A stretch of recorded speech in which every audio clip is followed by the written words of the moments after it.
Anda masih bersama kami di Kompas Malam, Saudara. Truk-truk bantuan kemanusiaan mulai bergerak memasuki jalur Gaza, menyusul fase pertama perjanjian gencatan senjata Hamas Israel.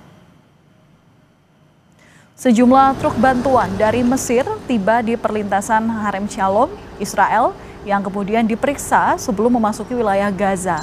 Truk-truk ini membawa bantuan pasokan medis, tenda, selimut, makanan, dan juga bahan bakar. Diperkirakan ada sekitar 600 truk bantuan yang akan memasuki Gaza pada hari Minggu. Jumlah ini sesuai dengan kesepakatan gencatan senjata Israel-Hamas.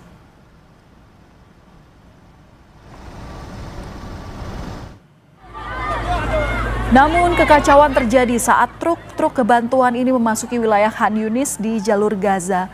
Puluhan pemuda dan anak-anak menyerbu dan memanjat ke atas truk untuk berebut bantuan logistik. Aksi berbahaya ini terjadi usai perjanjian gencatan senjata Israel-Hamas disepakati, yang diantaranya mencakup kepastian bahwa aliran bantuan kemanusiaan tanpa hambatan ke jalur Gaza.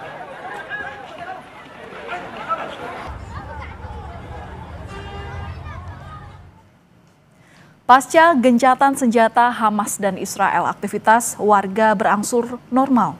Pasar mulai ramai, namun warga tidak bisa berbelanja karena terbatasnya uang tunai.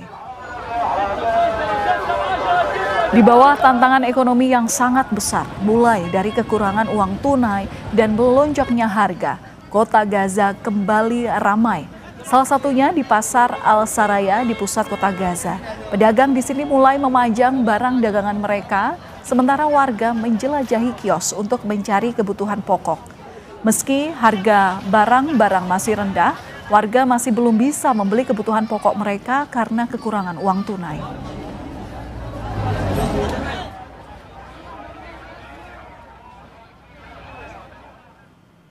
Saudara, Israel dan Hamas harus menjaga komitmen agar momentum gencatan senjata ini bisa membawa perdamaian dan mengakhiri penderitaan di Gaza.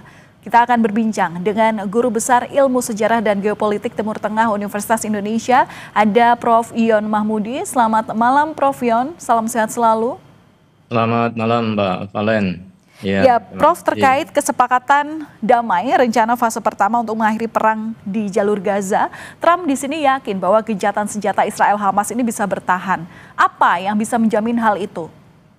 Ya, kalau kita lihat pernyataan dari Trump ya, bahwa Trump memang yakin bahwa gencatan permanen itu bisa dilakukan, dan dia juga memberikan jaminan bahwa Israel tidak akan mengambil lagi ya, atau menginvasi dan menganeksasi Gaza. Nah, ini saya kira menjadi jaminan yang harus dipegang, karena kalau itu tidak bisa dipenuhi dan kemudian terjadi serangan, ini artinya kan Trump akan dipermalukan ya, reputasinya akan jatuh.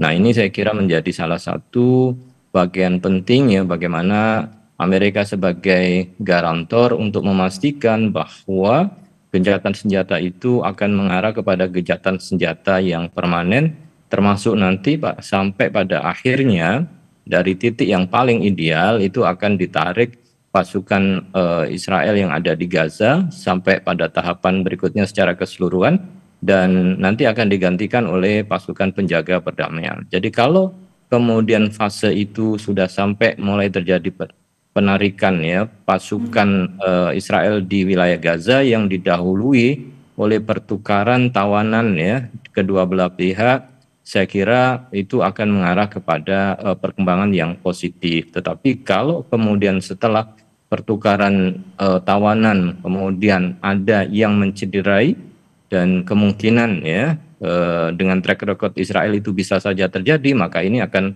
tentu akan menjadi masalah serius ke depannya. Adakah sanksi bagi dua negara ini yang apabila melanggar dari poin-poin kesepakatan itu, Prof? Nah, namanya negosiasi itu kan sebenarnya dilakukan secara sukarela ya. Dua belah pihak kemudian bersetuju untuk melakukan negosiasi dan perdamaian, dan sewaktu-waktu mereka bisa menarik diri.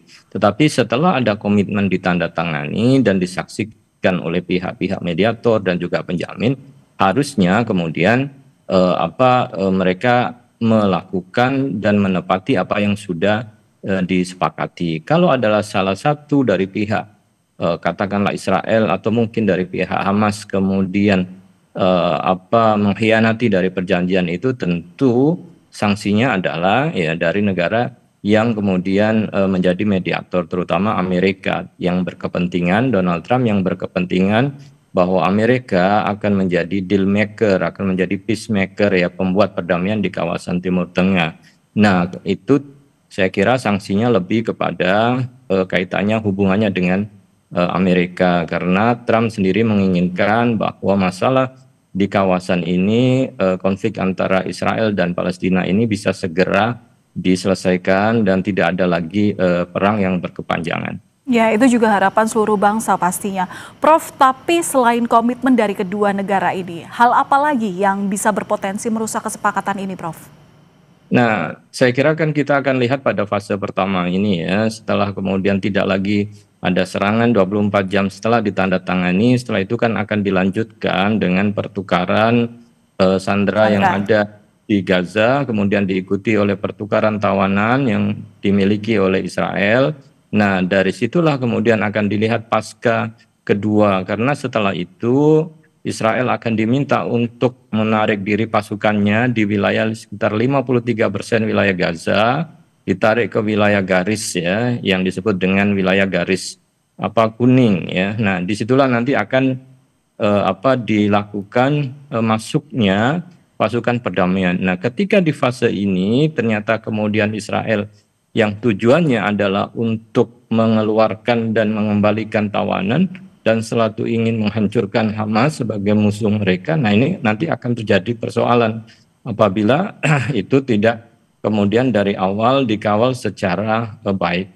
Kemudian masalah yang lain adalah ketika tawanan yang kemudian disampaikan terutama dari pihak Palestina, nama-nama yang diminta oleh Hamas kemudian tidak sepenuhnya ya dikeluarkan, tapi masih banyak yang kemudian ditahan, ini juga akan bisa menjadi hambatan. Dan terakhir saya kira hambatannya adalah bagaimana kemudian menjaga agar Israel tidak masuk kembali ya ke wilayah yang sudah ditentukan, garis yang ditentukan, agar kemudian bisa dipastikan kedua belah pihak bisa menjaga perdamaian masing-masing, dan kemudian harapannya nanti ketika dilibatkan pasukan internasional itu juga bisa memastikan bahwa tidak akan terjadi saling serang di antara kedua pihak, dan itu akan menuju kepada perdamaian yang permanen.